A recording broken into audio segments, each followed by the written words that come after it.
Hello friends, welcome you all. आज हम vision IAS के 21 अप्रैल वाले डेली करंट अफेयर्स डिस्कस करेंगे। So let's start our discussion. 6 articles आज हमें डिस्कस करने हैं, one by one we will discuss. So friends, the first article is your prime minister inaugurates global Ayush investment and innovation summit. इसका basic objective आपको पता ही होगा, जो आयुष मेडिसिनल सिस्टम है उसको प्रमोट करने के लिए ये आपका समिट ऑर्गेनाइज की गई है। इससे पहले भी यानी कि पिछले दिनों के आर्टिकल में हमने जो जामनगर में सेटअप किए जाने वाले global centre for traditional medicine, वो भी हमने देखा था, जो गुजरात में सेटअप की जाने वाली। तो इन सब से पता चलता है कि कहीं ना कहीं जो आयुष मेडिसिनल सिस्टम है उसको प्रमोट करने की बात चल रही है, ट्रेडिशनल मेडिसिनल सिस्टम है उसको प्रमोट करने की बात चल रही है। तो ये हमने कल के आर्टिकल में देखा था, ठीक है। तो ये बातें आपको ध्यान रखनी है। अब इस समिट में क्या क्या बातें हुई हैं वो हम डिस्कस करेंगे, लेकिन सबसे पहली बात हम सिलेबस को देख लेते हैं। तो when we talk about the syllabus, आप देख सकते हो issues related to the development and management of social sector services related to the health, ठीक है। तो इस समिट के दौरान पीएम ने और भी कुछ अनाउंसमेंट किए हैं, जैसे फॉर एग्जांपल आयुष पार्क्स के नेटवर्क सेटअप किए जाएंगे, यानी कि बहुत सारे आयुष पार्क्स सेटअप किए जाएंगे, जिसका बेसिक ऑब्जेक्टिव होगा कि जो आयुष प्रोडक्ट्स हैं उनके मैन्युफैक्चरिंग, प्रमोशन, रिसर्च को बढ़ावा देना। लेकिन सबसे पहली बात, आयुष है क्या? तो Ayush basically natural health care treatment होती है, नेचुरल हेल्थ केयर सर्विसेज होती हैं, जिसके माध्यम से हम अपने वेलनेस को इंश्योर करते हैं। इसमें बहुत सारे कंपोनेंट आ जाते हैं, ठीक है, जैसे आयुर्वेदा, योगा, नेचुरोपैथी, यूनानी, सिद्धा, होम्योपैथी, सोवा रिगपा, ये सब आपके हेल्थ केयर प्रैक्टिसेस आ जाते हैं, which is advocated by Ayush system. और इसका मेन एम क्या होता है? तो जनरल वेलनेस को प्रमोट करना। जैसे फॉर एग्जांपल हम लोग योगा करते हैं, है ना, उसी प्रकार से जो आयुर्वेदिक प्रोडक्ट्स आजकल जो चल पड़ी हैं कोविड 19 के दौरान, तो ये आयुर्वेदिक प्रोडक्ट्स काफी ज्यादा चर्चे में भी रहे हैं। तो ये सब आपके आयुष सिस्टम के अंतर्गत आ जाती है। अब इतना ज्यादा फोकस क्यों किया जा रहा है इसको समझना पड़ेगा, बिकॉज ये जो आपका आयुष सिस्टम है ना, इसकी पोटेंशियल तो है ही है, साथ ही साथ ये ग्रो भी कर रही है काफी तेजी से। कैसे? तो आप देखो, ये जो आपका आयुष सेक्टर है, it is growing significantly about 17% per year 2014 से ही। एंड इसकी जो मार्केट वैल्यू है by the end of 2022 23 billion US dollar की हो जाएगी। तो इसीलिए काफी ज्यादा सिग्निफिकेंस रहता है, और इस फील्ड में इंडिया एक रोल मॉडल भी है। आपको पता होगा आयुर्वेदिक के प्रोडक्ट्स में या फिर आयुर्वेदिक ट्रीटमेंट्स के फील्ड में इंडिया एक रोल मॉडल भी है। तो इसका पोटेंशियल है, और कहीं ना कहीं इसका काफी ज्यादा बेनिफिट इंडिया को मिल सकता है अगर इन सब प्रोडक्ट्स को ग्लोबल लेवल पर प्रमोट किया जाए, है ना। डोमेस्टिक लेवल पर तो ये चलती है, लेकिन ग्लोबल लेवल पर भी ये प्रमोट हो तो it will be very beneficial for India, ठीक है। तो देख सकते हो network of Ayush parks develop किए जाएंगे, साथ ही साथ स्पेशल आयुष वीजा कैटेगरी को भी इंट्रोड्यूस किया जाएगा, सो दैट अगर कोई व्यक्ति इंडिया में आ रहे हैं फॉर द आयुष थेरेपी तो उसको आसानी से वीजा उपलब्ध हो जाए और अपनी ट्रीटमेंट को अवेल कर पाए। साथ ही साथ स्पेशल आयुष मार्क तैयार किए जाएंगे for the quality Ayush products, यानी कि बहुत सारे आयुष प्रोडक्ट्स जिसमें कोई क्वालिटी नहीं हो, अब उसको प्रचार प्रसार किया जाता है, उसको एक्सपोर्ट किया जाता है, तो कहीं ना कहीं क्रेडिबिलिटी खराब होगी। इसलिए there should be a special mark जो डेवलप की जाने वाली है, और वेरियस क्वालिटी वाले आयुष प्रोडक्ट्स पर उसको लगाया जाएगा, सो दैट इंश्योर किया जा सके कि हाँ ये जो प्रोडक्ट्स है काफी ज्यादा वेल डेवलप्ड है एंड काफी ज्यादा एफिशिएंट है।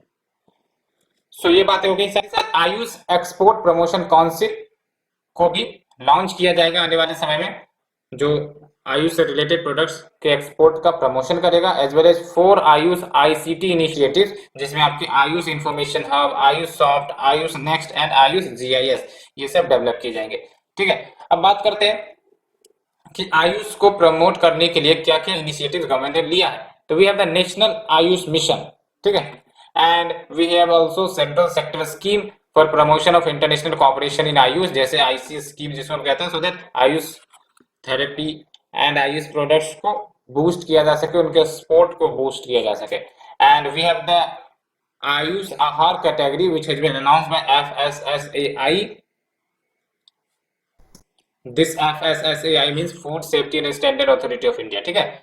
तो आयुष आहार कैटेगरी इन्होंने लेकर आई थी in its regulation to facilitate the producers of herbal nutritional supplement. And WHO global centre for traditional medicine, ये तो हमने बोला ही है, ठीक है। कहाँ पर? गुजरात के जामनगर में, ठीक है। तो ये सब आपको हमेशा ध्यान रखने की 4-5 पॉइंट तो लिख ही दो कि आखिरकार गवर्नमेंट की तरफ से क्या प्रयास की जा रही है। चाहे ट्रेडिशनल मेडिसिन पर क्वेश्चन आए तो ट्रेडिशनल मेडिसिन पर क्वेश्चन आएंगे तो वहां पर आपको ट्रेडिशनल मेडिसिन की डेफिनेशन देने पड़ेंगे, साथ ही साथ गवर्नमेंट की तरफ से क्या क्या इनिशिएटिव ली गई है वो भी देना जरूरी है, वहां से आपका मार्क्स फेचिंग होगा। साथ ही साथ अगर ये डाटा आप प्रोवाइड कर देते हो ना तो नेहले पे दहला होगा कि 17% पर ईयर ग्रो कर रहा है आपका आयुष सेक्टर एंड $23 बिलियन का मार्केट वैल्यू की क्षमता रखता है आने वाले समय में। तो दिस इनहांसेस योर आंसर, तो ये सब आपको पुट करना जरूरी होगा। तो फ्रेंड्स ये हमने डिस्कस किया। Let's move to the second article, central government amends Nidhi rules 2014। ये निधि बेसिकली कंपनी होती है, आपने भी सुना होगा इसके बारे में। इसको समझ लेते थोड़ा कि आखिरकार निधि कंपनी है क्या, और फिर उसके बाद हम जानेंगे कि चेंजेस हुए क्या है, क्योंकि यहाँ से क्वेश्चंस आ सकते हैं।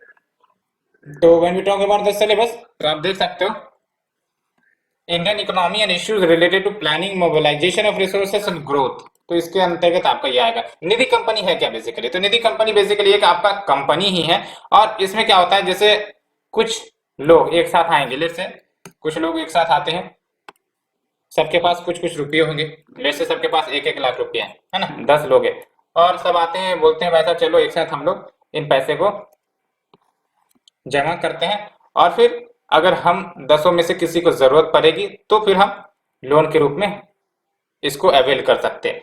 तो इस प्रकार की कंपनी जो अपने मेंबर से ही पैसे बोरो करती है और अपने मेंबर को ही पैसे लेंड करती है, उसी को हम कहते हैं निधि कंपनी, ठीक है। तो एक प्रकार से ये इंडिकेट करता है सेविंग हैबिट्स को among its member and ultimately mutual benefit के प्रिंसिपल पर वर्क करती है कि हाँ पैसे आए तो हमें जरूरत थी तो हमने अवेल किया, फिर जब पैसे वापस आ गए तो फिर किसी दूसरे को जरूरत हुई, किसी दूसरे मेंबर को, तो उसको भी ये पैसे मिले। तो इस प्रकार से ये आपका निधि कंपनी ऑपरेट होती है। एंड अब चलते हैं क्या कुछ अमेंडमेंट हुए हैं, उसके बाद हम बेसिक डिटेल्स के बारे में जानेंगे। तो देख सकते हो कुछ रूल्स जो अमेंड किए गए उसे हम देखेंगे। अब क्यों अमेंड किए गए हैं, बिकॉज ये देखा गया है कि ये जो कुछ साल है ना, इसमें निधि कंपनी का शार्प राइज हुआ है। दैट्स वाई उनके गवर्नेंस को इंप्रूव करने के लिए, पब्लिक इंटरेस्ट को सेफगार्ड करने के लिए ये आपका चेंजेस किए गए हैं, बिकॉज इन सब में खतरा भी ज्यादा होता है, पैसे लेके भाग जाना, ये सब इश्यू रहती है, इसलिए पब्लिक इंटरेस्ट को सेफगार्ड करने के लिए ये सब कड़क रूल निकाले जाते हैं। वैसे भी आपको पता है फाइनेंशियल सेक्टर में, फाइनेंस से रिलेटेड मैटर में लूप होल्स बहुत ही ज्यादा होती है, हमें धीरे धीरे आइडेंटिफाई हो पाती है, अल्टीमेटली उस हिसाब से हम लोग एक्शन लेते हैं। जैसे IBC rule, insolvency and bankruptcy code कितनी बार अमेंड हुई है, और ये सब अमेंडमेंट क्यों हुई है, बिकॉज जो लूप होल्स धीरे धीरे नजर आते हैं उसको फिलअप करने के लिए, है ना। तो देख सकते हो क्या की अमेंडमेंट है। जैसे कि कोई पब्लिक कंपनी है जो निधि के रूप में सेटअप की गई है, having a share capital of 10 lakh, तो उनको पहली बात तो डिक्लेयर करना पड़ेगा कि वो एक निधि कंपनी है, और डिक्लेयर कहां से करवाना पड़ेगा, तो from the union government. And इससे पहले कोई ऐसा नीड नहीं होता था कंपनी के लिए कि वो डिक्लेयर करवाए। और फिर अदर अमेंडमेंट की बात करें तो देख सकते हो जो प्रमोटर्स एंड डायरेक्टर्स हैं कंपनी के, उनको भी क्राइटेरिया फुलफिल करना पड़ेगा जो रूल्स में ले डाउन की गई है। निधि कंपनी के बारे में हमने डिस्कस किया भी कि क्या होती है। एंड देख सकते हो इनको लाइसेंस लेने की जरूरत नहीं है फ्रॉम द RBI, बट हाँ अप्रूवल लेना पड़ेगा अंडर द कंपनीज एक्ट। तो ये याद रखना, need not required to get a RBI licence. And कौन रेगुलेट करता है, तो रेगुलेशन के बारे में अच्छे से आप समझ लो, जो मिनिस्ट्री ऑफ कॉर्पोरेट अफेयर्स है इनके ऑपरेशनल मैटर्स को रेगुलेट करता है, ऑपरेशनल मैटर्स याद रखना है आपको। लेकिन RBI जो है ये बेसिकली जो डिपॉजिट टेकिंग एक्टिविटीज निधि कंपनी करती है उससे रिलेटेड डायरेक्शंस इश्यू करता है। तो यानी कि RBI एक प्रकार से जो डिपॉजिट टेकिंग एक्टिविटीज है उसको रेगुलेट करने का काम करता है, एंड जो ऑपरेशनल मैटर्स है उसको रेगुलेट करने का काम मिनिस्ट्री ऑफ कॉर्पोरेट अफेयर्स करता है, ठीक है। दैट्स व्हाई आपको ये ध्यान रखनी है।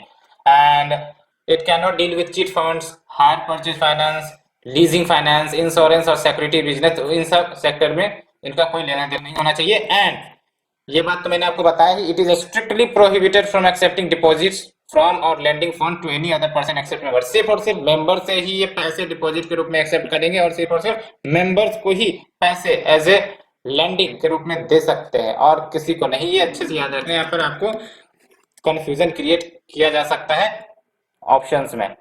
एंड फिर आप देख सकते हैं only individual members are allowed in Nidhi company. ऐसा नहीं कि 10 कंपनी मिलके आ रहे हैं इकट्ठे और अल्टीमेटली कुछ कुछ फंड दे रहे हैं, नहीं, individual members are allowed in Nidhi company, ठीक है। तो फ्रेंड्स ये हमने डिस्कस किया second article. Let's move to the third article, purchasing power parity of $3.2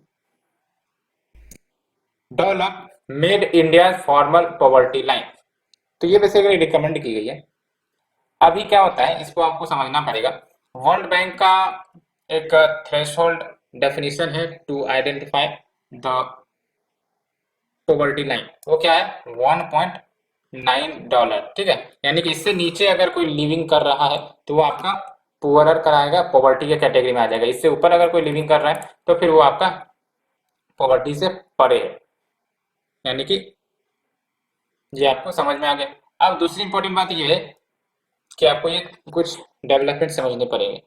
यानी कि अभी आपका जो रिसेंट आईएमएफ का वर्किंग पेपर है इसने सजेस्ट किया है कि भाई साहब ये जो आपका $1.9 का जो थ्रेशोल्ड मार्क है जिसके माध्यम से हम पॉवर्टी लाइन डिमार्केट करते हैं, इसको बढ़ाकर $3.2 कर देना चाहिए। बिकॉज इंडिया ने ऑलमोस्ट जो एक्सट्रीम पॉवर्टी है उसको एलिमिनेट कर दिया है, इसलिए ये आपको समझना जरूरी है, ठीक है। अभी क्या है $1.9 और बढ़ाकर कितना रिकमेंड करने की बात की गई है आईएमएफ के द्वारा? $3.2। और ये जो $1.9 है ना, ये कौन डिमार्केट करता है? वर्ल्ड बैंक ने डिमार्केट कर रखा है, ठीक है। एंड आप देख सकते हो इसी आईएमएफ पेपर में जो नंबर ऑफ पीपल है लिविंग इन एक्सट्रीम पॉवर्टी वो 0.86% है ऑफ द पॉपुलेशन इन 2020-21। और ये 2019-20 के कंपेरिजन से बढ़ा है। बिकॉज 2019-20 में देखें तो 0.76% था और 2020-21 की देखें तो आपका कितना हो गया बढ़ के 0.86। कारण आप बता सकते हो बिकॉज 2020-21 का पीरियड याद करो, कोरोना पेंडेमिक धरती पर अवतरित हुआ था, है ना, तो इसी के कारण। एंड सजेशंस इंपॉर्टेंट हो जाता है because India does not have any official poverty line. तो ये ध्यान रखना है आपको, यहाँ पर ऑप्शंस के रूप में दिए जा सकते हैं यूपीएससी प्रीलिम्स में। अब बात करते हैं जो पॉवर्टी एस्टिमेट्स की गई हैं इंडिया में वेरियस कमिटीज के द्वारा, एंड लास्ट एस्टिमेट्स क्या है उसके बारे में, क्योंकि यहाँ से आपको प्रीलिम्स के अच्छा खासा क्वेश्चंस बन सकते हैं बिकॉज कमिटी के ऊपर क्वेश्चन पूछ लिए जाते हैं। लेकिन इससे पहले हम समझेंगे सिलेबस को। तो आर्टिकल नंबर 3 है I think so, issue related to poverty and hunger होगा ये आपका, ठीक है। Issue related to poverty and hunger. Hunger index में भारत का रैंक कितना है आप हमें बताओ। ये भी आप यूज कर सकते हो, मेंस आंसर राइटिंग 101 है, ठीक है। तो ध्यान रखना है। वर्ल्ड प्रेस फ्रीडम इंडेक्स में रैंक क्या है भारत का? 142, ये भी आप ध्यान रख सकते हो। और चलिए सिलेबस को डिस्कस करते हैं। तो सिलेबस के बाद ये देख सकते हैं ये जो लास्ट पॉवर्टी एस्टिमेट्स की गई थी जो कि प्लानिंग कमीशन के द्वारा रिलीज की गई थी, कौन से मेथोडोलॉजी पर आधारित थी? तो तेंदुलकर कमिटी के मेथोडोलॉजी पर आधारित थे। तो याद रखना है जो आपका Tendulkar committee deals with poverty estimation, ठीक है। अब बात करते हैं poverty estimation in India and इसके जो डेवलपमेंट्स हुए हैं फ्रॉम टाइम टू टाइम। तो पहली बात तो जो प्लानिंग कमीशन एक्सपर्ट ग्रुप 1962 में सेटअप की गई थी और उन्होंने बेसिकली जो रूरल एरियाज के लिए पॉवर्टी लाइन से और जो अर्बन एरियाज के लिए जो पॉवर्टी लाइन से उसको बताया था। रूरल एरियाज के लिए क्या था? ₹20 per capita per year. Urban areas के लिए क्या था? ₹25 पर कैपिटा पर ईयर। तो ये आपका प्लानिंग कमीशन एक्सपर्ट ग्रुप का सजेशन था। जबकि दांदेकर एंड एन रथ कमिटी ये भी गठित की गई थी 1971 में। इन्होंने डिफाइन किया था पॉवर्टी लाइन को कि अगर कोई व्यक्ति 2250 कैलोरी पर डे कंज्यूम कर पाता है both for rural areas and urban areas तो वो आपका पॉवर्टी लाइन से ऊपर हो जाएगा। यानी कि आपका थ्रेशोल्ड लाइन को कैलोरीज के टर्म में डिमार्केट किया गया था 2250 कैलोरीज पर डे, ठीक है।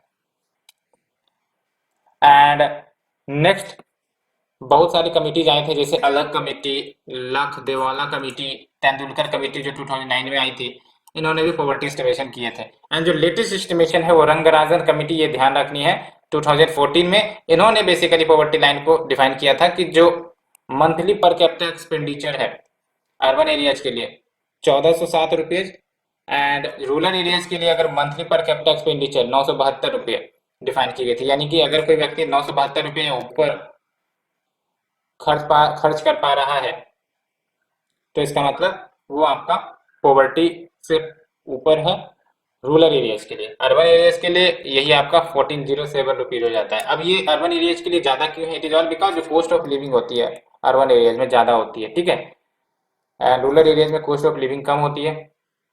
तो it is all that. So friends, ये हमने डिस्कस किया। Let's move to the next article. Ceasefire pacts with 3 Naga groups extended by a year. तो बेसिकली जो सीज फायर पैक्ट किए गए थे ऑलरेडी वेरियस नागा ग्रुप्स के साथ, तो उसको 1 साल के लिए एक्सटेंड किया गया है। तो उसे हम देखेंगे, लेकिन सबसे पहली बात हमें नागालैंड इश्यू को समझने की जरूरत है, ठीक है। और नॉर्थ ईस्टर्न के मैप आपको ध्यान से समझने की जरूरत होगी, क्योंकि यहाँ से क्वेश्चन बन जाते हैं। एक बार आप मैप में नॉर्थ ईस्टर्न मैप को क्लियरली देख लेना। असम किस किस के साथ बॉर्डर शेयर करता है, नागालैंड किस किस के साथ, मिजोरम किस किस के साथ, त्रिपुरा कहाँ पर है, so that more and more clarity आए। तो सिलेबस की बात करें तो देख सकते हो, when we talk about article number 4 it will be your linkages between development and spread of extremism, role of external and non-external actor in creating challenges to internal security। तो इंटरनल सिक्योरिटी का ये आपका issue है, ठीक है। तो सबसे पहली बात हम नागालैंड इश्यू को ही समझेंगे। नागाज की अगर हम बात करें तो नागाज कहाँ पे है? नॉर्थ ईस्ट में, चलो, है ना। ये है आपका म्यांमार, आप देख रहे हो, ये आप देख रहे हो, ये है आपका म्यांमार, ठीक है, और ये है आपका नागालैंड, ठीक है। तो नागाज एक कम्युनिटी है जिसमें आपके मोर देन 60 ट्राइब्स देखने को मिलते हैं, which is spreaded across India's north east and some parts of the neighbouring Myanmar. तो कुछ म्यांमार में भी ये स्प्रेडेड है।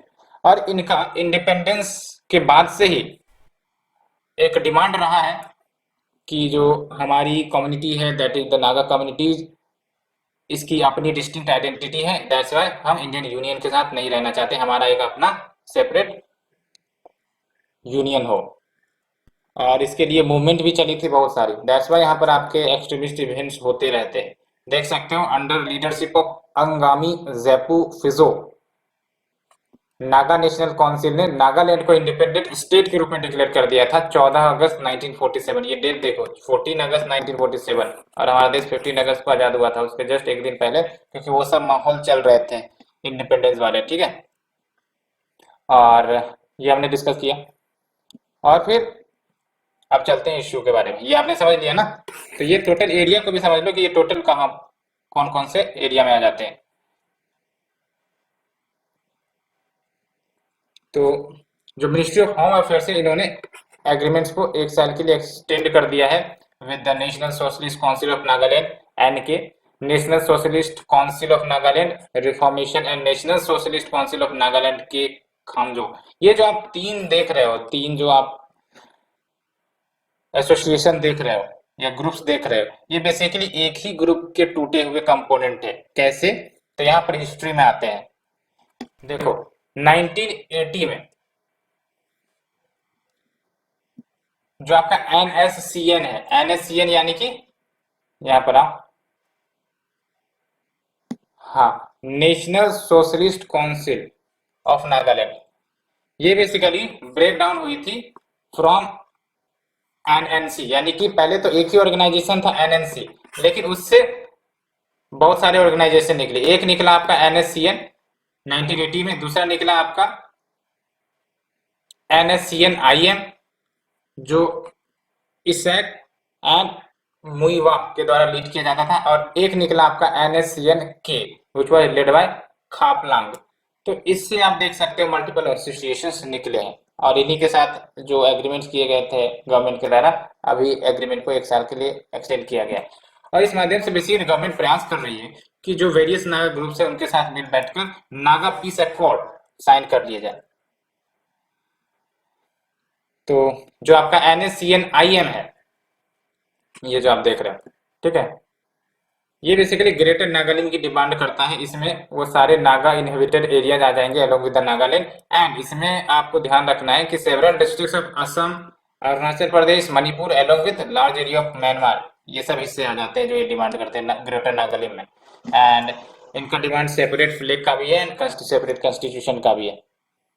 तो ये फ्रेंड्स सारी इश्यू थी, ये हमने डिस्कस किया। Let's move to the next article. Scientist prepare large hadron collider restart in hunt for elusive dark matter. ये काफी बड़ा एक्सपेरिमेंट है लार्ज हाड्रोन कोलाइडर। ठीक है, इसके माध्यम से डार्क मैटर को आइडेंटिफाई करने का प्रयास किया जाता है। आपको पता है ना, स्पेस में जो आप मैटर देखते हो, एक तो होता है आपका विजिबल मैटर जो आपको दिख जाते हैं आराम से, जो साइंटिस्ट को टेलीस्कोप के माध्यम से दिख जाते हैं, लेकिन एक ऐसा चीज है जो दिखता ही नहीं है, वो है आपका डार्क मैटर। और कहा जाता है कि जो आपका मेजोरिटी ऑफ द मैटर्स है ना, वो डार्क मैटर के रूप में एग्जिस्ट करता है, और इसके कारण आपका ग्रेविटी एनोमली देखने को मिलता है इन द स्पेस। तो कैसे पता चल जाता है कि डार्क मैटर है या नहीं? यही हो गया, gravity anomaly in the space.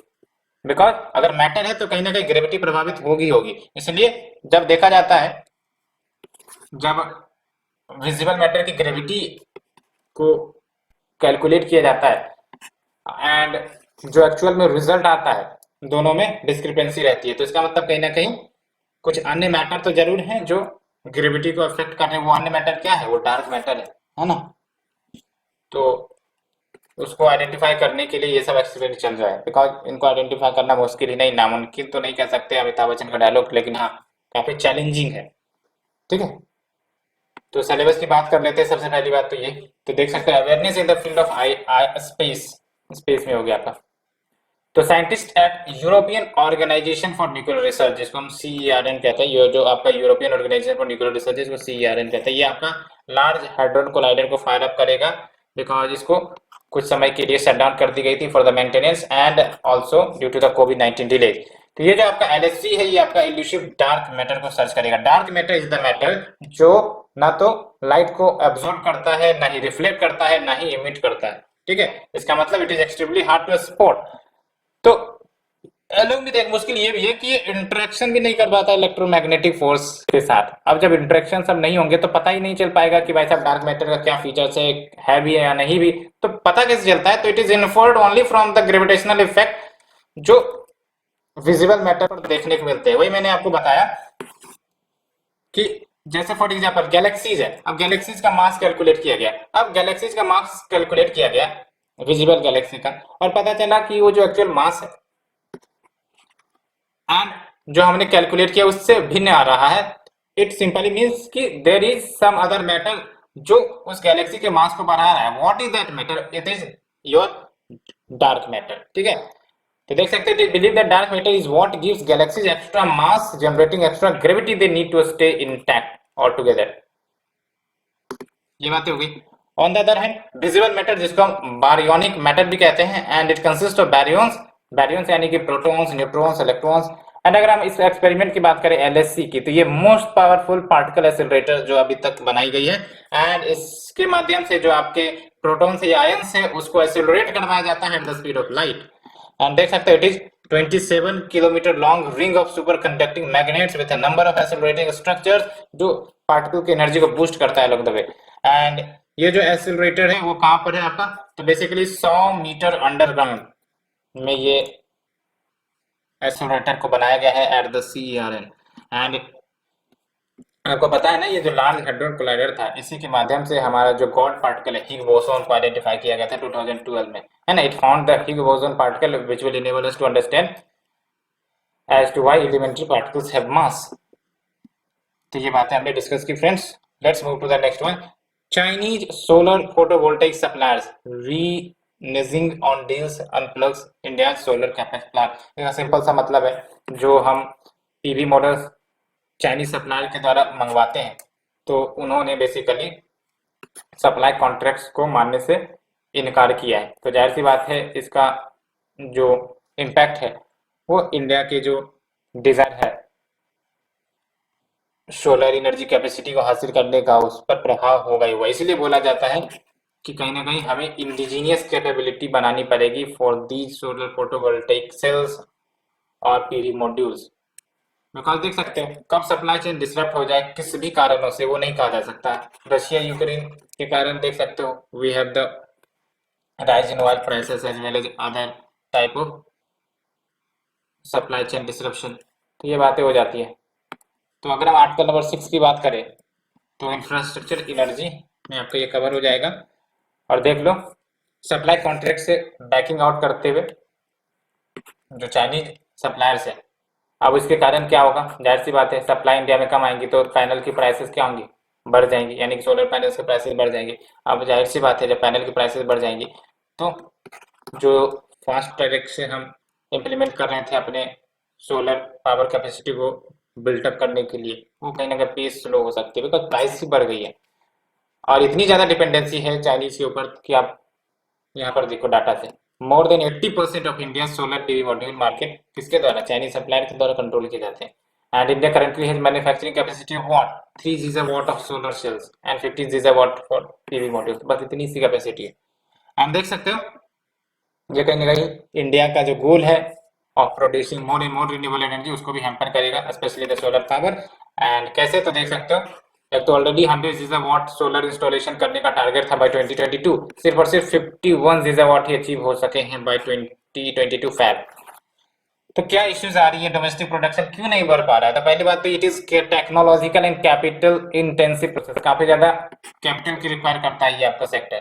साथ ही साथ टेक्नोलॉजी अपग्रेडेशन होती रहती है 8 से 10 महीने के भीतर, ये अच्छा पॉइंट है, टेक्नोलॉजी अपग्रेडेशन होती रहती है इस सेक्टर में, जिसके कारण कहीं ना कहीं वो टेक्नोलॉजी लेट से आज बनाई गई 8 से 9 महीने में वो रिटायर हो जाएगी, फिर से नई टेक्नोलॉजी आएगी फिर रिटायर हो जाएगी, तो ये दिक्कत आ रही है। And where the lack of multi tiered workforce with specialised skills है, ये तो कहीं भी चिपका देना। अब बात करते हैं स्टेप्स क्या लिए गए to promote the local manufacturing. We have the modified special incentive package scheme जो सब्सिडी प्रोवाइड करता है for the capital expenditure. And we have the production linked incentive scheme, ये तो आपको पता है ये पीएलआई स्कीम लाई गई थी for the highest efficiency solar PV modules. And approved list of models and manufacturers for ensuring कि जो आपके रिलायबल सोलर पीवी मैन्युफैक्चरर्स हो, and preference to make in India and public procurement in renewable energy sector and domestic content requirement का concept है under the some schemes in like PM कुसुम योजना। PM कुसुम योजना क्या आप बताओ। सो फ्रेंड्स, ये हमने सारे आर्टिकल डिस्कस किए, होप यू अंडरस्टूड वेल। अगर आपको अच्छी लग रही है तो लाइक शेयर सब्सक्राइब करना ना भूले। Thank you friend, thank you very much.